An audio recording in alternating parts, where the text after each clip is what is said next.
नमस्कार, आप देख रहे हैं एग्जाम टूर। एक बात बता दें, शिक्षक अभ्यर्थी लगातार ये डिमांड कर रहे थे कि क्या पूरी सीट पर क्यों नहीं रिजल्ट दिया जाता है। आज ही देखे होइएगा पेपर में 92-93 हजार के आसपास बताया जा रहा है और कल के पेपर में देखे होइएगा तो कई जगह ये भी दिया गया था कि 73,000 के 75,000 के अप्रोक्स में लोग सप्लीमेंट काउंसलिंग कराए हैं। यानी ये जो 1,22,000 उसका क्या होगा, इससे पहले चले जाइएगा तो 50,000 सीट खाली रह जाता है 1,70,000 के आसपास। और 1 to 5 वाले अभ्यर्थी जो वेट कर रहे हैं उनका कितना सप्लीमेंट्री आ सकता है, कितना रिजल्ट हो सकता है, क्या हो सकता है। यानी शिक्षक अभ्यर्थी के लिए यह वीडियो बहुत महत्वपूर्ण होगा। जो आप क्वारीज था सभी क्वारीज नवीन सर से चर्चा करेंगे। सर, आपका स्वागत है एग्जाम। जी, आपको बहुत बहुत धन्यवाद। सर, कल नियुक्ति पत्र दे दिया जाएगा। सभी विद्यार्थी जो मतलब बहाल हुए हैं वो खुश हैं, लेकिन जो वेट कर रहे हैं कि सप्लीमेंट्री रिजल्ट आएगा वो अभी दुखी चल रहे हैं कि कब आएगा। 15 के बाद हो जाएगा, 18 हो जाएगा या 22 हो जाएगा, क्या होगा। इधर के पाठक सर का ये सब मतलब पूरा चर्चा का विषय बना हुआ है शिक्षक भर्ती बिहार का। सबसे पहले तो उन तमाम अभ्यर्थी को जिनको कल नियुक्ति पत्र मिलना है उनको मेरे तरफ से ढेर सारी बधाई कि आपका मेहनत रंग लाया और आपने आप एक नई पारी का शुरुआत करने जा रहे हैं। ईमानदारी पूर्वक आप अपनी पारी का शुरुआत करेंगे, क्योंकि जिस बच्चे को आप पढ़ाएंगे आने वाले दिन में वही बिहार का, पूरे देश का भविष्य भी निर्धारण होगा उन बच्चों का। तो इसलिए बेहतर उनको शिक्षा दें, इसी सोच के साथ आपको पढ़ाना है। एक नया बिहार हम लोगों को बनाना है। अब बात रही जो दूसरी बात आपने सप्लीमेंट्री रिजल्ट से संबंधित बोली, उससे रिलेटेड, तो पहले तो ये समझना है कि छात्रों में निश्चित रूप से इस रिजल्ट के प्रति इतनी ज्यादा आशा है कि उन छात्रों के लिए निराशा का एक बड़ा कारण ये आशा भी है, क्योंकि देख रहे हैं कि अभी जो भी छात्र आ रहे हैं, अब जिनको भी TRE 3 के लिए अब लग जानी चाहिए, रिजल्ट नहीं हुई है, और जिनका कम मार्क्स का मार्जिन है, 1 मार्क्स 2 मार्क्स 3 मार्क्स, यहाँ 5 मार्क्स तक वाले भी वेट कर रहे हैं कि हो ना हो हम इस दौर में आ जाएं। चूंकि विभिन्न न्यूज चैनल से, मतलब जो यूट्यूब चैनल से अलग अलग तरीके से इसको व्याख्या की जा रही है, तो इसलिए करके कहीं कहीं व्याख्या इस तरह का भी किया जा रहा है कि 15 नंबर 16 नंबर फर्क पड़ जाएगा वगैरह वगैरह। तो मैं भी ऐसा हो जाए तो इससे अच्छी बात और क्या हो सकती है। लेकिन अगर आप देखेंगे कि गवर्नमेंट की जो ये पॉलिसी है, जिस हिसाब से इन्होंने रिजल्ट दिया है, तो कई जगह विवाद को भी पैदा किया है। अभी 1,22,000 ये वैकेंसी थी। आप देखे होंगे कि 92-93 हजार ही स्टूडेंट, लाख कहीं कहीं दावा किया जाता है, लेकिन वास्तविकता हमको लगता है मान लेते हैं 95, 92, 93 या 95 ही मान लीजिए, इतना रिजल्ट स्टूडेंट का दिया गया है। अभी आप पेपर में देख रहे होंगे कि 72-73 हजार स्टूडेंट ही काउंसलिंग कराए हैं। इसका मतलब साफ जाहिर होता है कि 17,000 समथिंग इसी में से वैकेंसी लगभग खाली रह जा रही है। यानी मल्टीपल रिजल्ट वाले कैंडिडेट हैं। 14,700 समथिंग की बातें सरकार कर रही है, लेकिन 17-18 हजार ऐसे ही आपको देखने को मिल रही है। अब सवाल ये उठता है कि 30,000 जो वैकेंसी उधर जो बच गया आपका, जिसका रिजल्ट भी जारी नहीं किया गया, उसका क्या? आखिर रिजल्ट नहीं जारी करने के पीछे क्या कारण रहा? ये एक बड़ा सा सवाल है। अगर बार भी 50,000 खाली रह गया था तो खैर उसमें तो कुछ कारण भी थे कि स्टूडेंट ही उतना पूरा नहीं हो पाया, बहुत स्टूडेंट क्वालिफाई नहीं कर पाए, क्योंकि स्टेट में बहुत अभ्यर्थी पिछली बार नहीं हुआ था कई सारे सब्जेक्ट में, तो विभिन्न रीजन उसके रहे हैं। लेकिन इस बार तो ऐसा कुछ रीजन नहीं है। इसलिए करके सरकार को सबसे पहले हमको लगता है कि सप्लीमेंट्री रिजल्ट जारी करने से पहले इस बात का जवाब देना चाहिए कि 30,000 जो सीट वैकेंट रहा उसका मूल कारण क्या रहा, किस कारण से 30,000 सीट वैकेंट रही, इसका जवाब देना चाहिए। और दूसरा, क्या कई स्टूडेंट से आप सुनते होंगे, बताते भी हैं कि EBC का इतना हाई कट ऑफ चला गया और विकलांग कैटेगरी का इतना हाई कट ऑफ चला गया, तो इसके क्या रीजंस हैं। महिलाओं का इतना हाई कट ऑफ चला गया जबकि इतनी की आशा नहीं थी, वगैरह वगैरह। तो और अदर स्टेट की महिलाओं के संदर्भ में जब भी बातें होती है तो यहाँ का जो UR कैटेगरी की महिला है उसमें उसका भी रिजल्ट शामिल है। तो इस पर भी सरकार को टिप्पणी करनी चाहिए कि इसका क्या रीजन रहा। क्या आपने ईमानदारी पूर्वक जो आरक्षण का नियम बनाया, रूल बनाया, उसका पालन नहीं किया? क्योंकि बिहार के छात्र खास करके बहुत ज्यादा आक्रोशित इस बात को लेकर के हैं। कहीं ना कहीं उनको हकमारी वाली बात लगती है कि जहां एक है ठीक है आप अदर स्टेट को मौका दिए, हम भी जाते हैं दूसरे जगह, यहाँ तक क्षम्य है। लेकिन अगर जो स्पेशल कैटेगरी आपने निर्धारित किया कि ये सिर्फ और सिर्फ स्टेट वालों के लिए है, अगर वहां पर भी अदर स्टेट वाले स्टूडेंट फाइट कर रहे हैं तो यहाँ पर थोड़ी परेशानी है। सर शिक्षा मंत्री का एक आध 2 दिन पहले का बयान है, एक आधे दिन मानिए कि 25 से 30 हजार बाहरी आ गए तो उससे क्या है, वो भी एक स्टेट नहीं पूरे देश से आए हैं। बाकी जो मैं 2.5 लाख 2 लाख जो दिया वो बिहारी के लिए नहीं दिया। अभी आप देख लीजिए उत्तर प्रदेश में भी इस तरह की बातें चल रही है, झारखंड में चल रही है, स्पष्ट उसमें निर्देशित है कि ये वहीं के स्टेट वाले स्टूडेंट के लिए है। आप यहाँ पर झारखंड भी ले लीजिए, तो बिहार इतना उदार रहा है तो स्वाभाविक है कि आपके यहाँ इतनी ज्यादा ऑलरेडी आपके स्टेट के बच्चे पूरे इंडिया भर घूम घूम करके किसी तरीके से छोटा मोटा जॉब भी मिल जाए उसके लिए लगातार प्रयास करते रहते हैं। तो तकलीफ तो स्वाभाविक है ना कि अगर आप इस तरह से कर रहे हैं तो दुखी तो होना स्वाभाविक है। अब सवाल ये उठता है कि 14,000 समथिंग अगर सप्लीमेंट्री रिजल्ट जारी की जाती है तो यहाँ पर भी एक तरीके से अन्याय है कि बाकी कितनी सीटें बच गई है। तो अब यहाँ पर ये दूसरी बातें हैं कि जो लगातार आप देख रहे हैं अलग अलग डिस्ट्रिक्ट में जो थंब इम्प्रेशन लिया जा रहा है, डॉक्यूमेंट्स वेरिफिकेशन दोबारा से किया जा रहा है, तो वहां पर उसके कारण जो सीट वैकेंट हो रही है अभी, तो सरकार उसके बारे में क्या सोची है, क्या उसको सप्लीमेंट्री रिजल्ट में जारी किया जाएगा, ये एक बहुत बड़ा प्रश्न है। अगर ऐसा होगा तो समझिए कि 2-4 हजार और बच्चों को राहत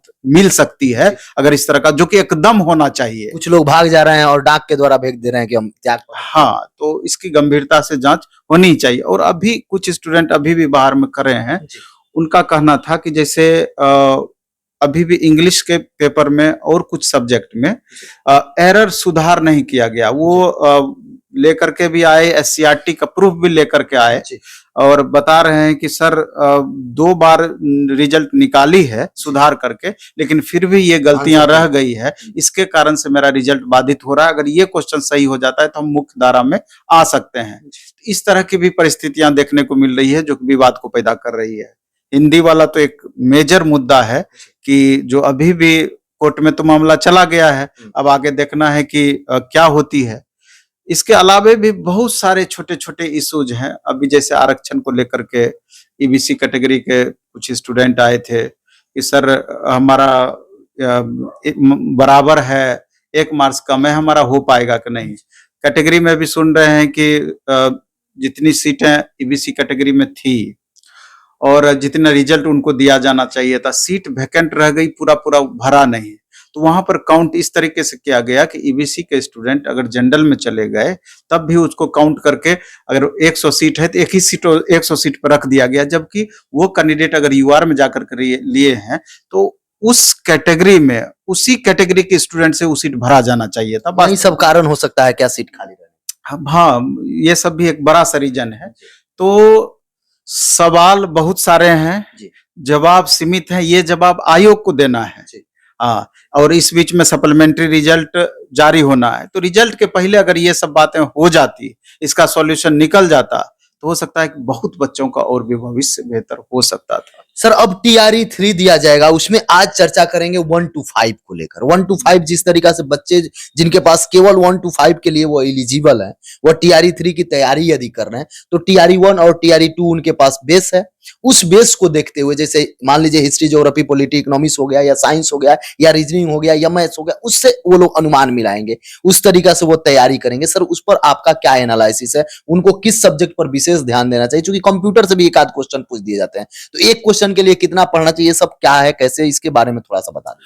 जैसे 1 to 5 के संदर्भ में अगर बात करें तो पहले अगर TRE 1 को लेते हैं तो देखेंगे कि उस समय तो BEd DLEd पहले मिला हुआ था, बाद में BEd वाले बाहर हो गए। एक अच्छा अपॉर्चुनिटी DLEd वाले कैंडिडेट को मिला जो CTET पेपर 1 पास थे या BTET पेपर 1 पास थे, अच्छा अपॉर्चुनिटी मिला उनको। लेकिन क्वेश्चन का लेवल ऐसा रखा गया कि मॉडरेट टू टफ भी नहीं, डायरेक्ट टफ उसको आप बोल सकते हैं, क्योंकि स्टूडेंट का पसीना छूट गया उस समय। हाँ, बहुत परेशानी हुई। फिर टीआरई 2 में थोड़ा सा हल्का नॉर्मल रहा, हल्का नॉर्मल, उसको भी नॉर्मल आप नहीं कर सकते हैं, हल्का नॉर्मल रहा बनिस्बत। तो मेरा कहने का तात्पर्य यह है कि 1 to 5 हो, 6 to 8 हो, 9 10 हो, सबका लगभग एक जैसा लेवल कर दिया गया। इसलिए 1 to 5 को भी अगर वो चाहेंगे कि हम 7 8 9 10 तक खाली पढ़ के रह जाएं, हमारा हो जाएगा, तो मेरे ख्याल से अब जाकर के समस्या आने वाली है। इसलिए करके अपना 1 to 5 भी स्टूडेंट 12 तक के लेवल को मेंटेन करके चलें तो बेहतर होगा। थोड़ा सा इस संदर्भ में सब्जेक्ट वाइज हम व्याख्या कर देना चाहते हैं, क्योंकि बहुत स्टूडेंट के दिमाग में रहता है कि क्वेश्चन जो पूछा जाता है किस सब्जेक्ट से नंबर ऑफ क्वेश्चंस, लगभग संख्या कितनी रहती है, और सेलेक्टिव हमको किस पर ज्यादा फोकस करना चाहिए, किस पर कम फोकस करना चाहिए 1 to 5 के 1 to 5 के संदर्भ में। तो हम दो डेटा मेरे पास है, एक टीआरई 1 का है, दूसरा टीआरई 2 का है। तो अगर सब्जेक्ट वाइज हम व्याख्या इसकी करें तो देखेंगे कि टीआरई 1 में मैथ से 19 सवाल पूछा गया था, 19 सवाल, और टीआरई 2 में मैथ से 16 सवाल पूछा गया था।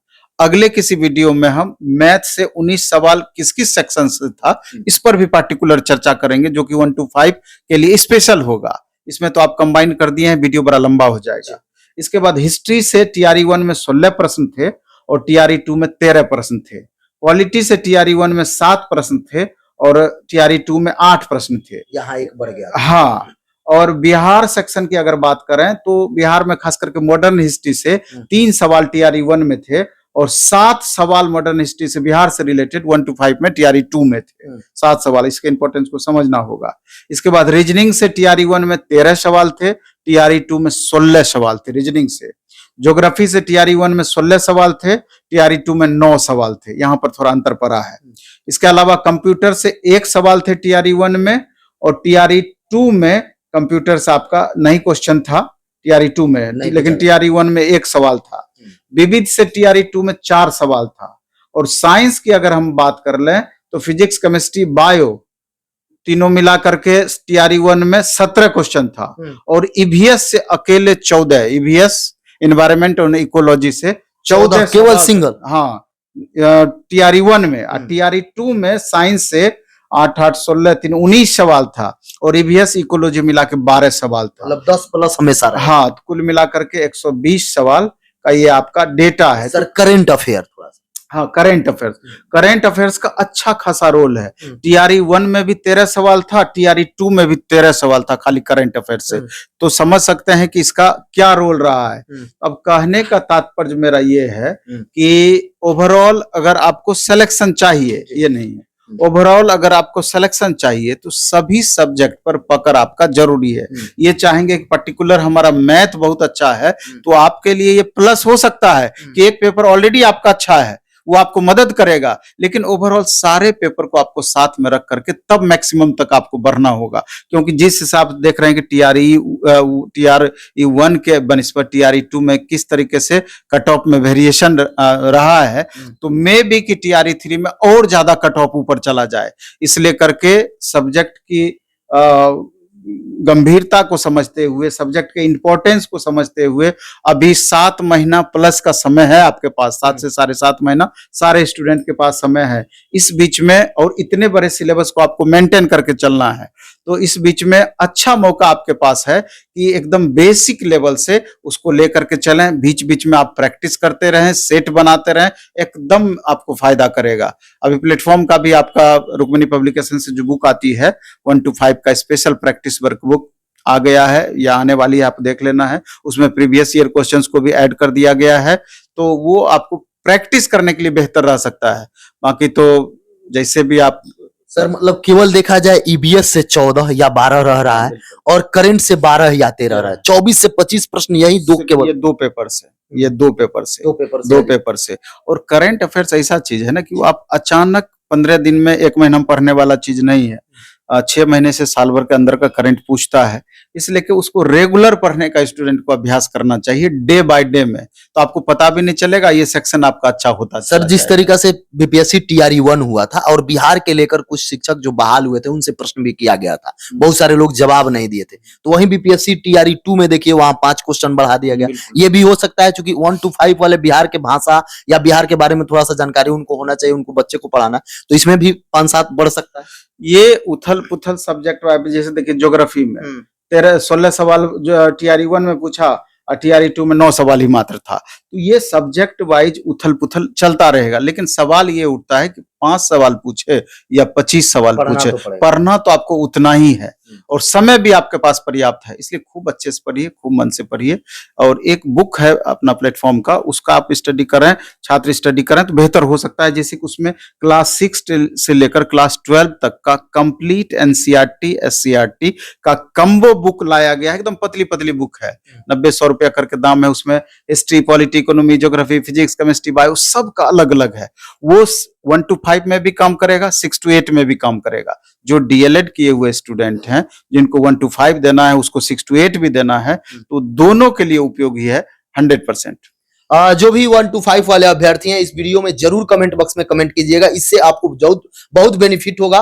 चूंकि आपसे बता दें, जिस तरीका से एक एक सब्जेक्ट में, और इसके बाद जो वीडियो मैं लाऊंगा उसमें आपके हिस्ट्री से कहां से प्रश्न पूछा गया था, किस सेक्शन से ज्यादा प्रश्न था, पॉलिटी से आइएगा तो कहां से ज्यादा प्रश्न पूछ रहे हैं। उसके बाद 6 to 8 के लिए भी ऐसा मैं वीडियो लाऊंगा, 9th 10th का भी लाऊंगा, 11 अलग अलग लेकर आऊंगा। तो आप जरूर सुझाव दें किस प्रकार का आप वीडियो देखना चाहते हैं, कैसा आप उम्मीद करते हैं। सर, समय देने के लिए बहुत बहुत धन्यवाद। बहुत बहुत आभार।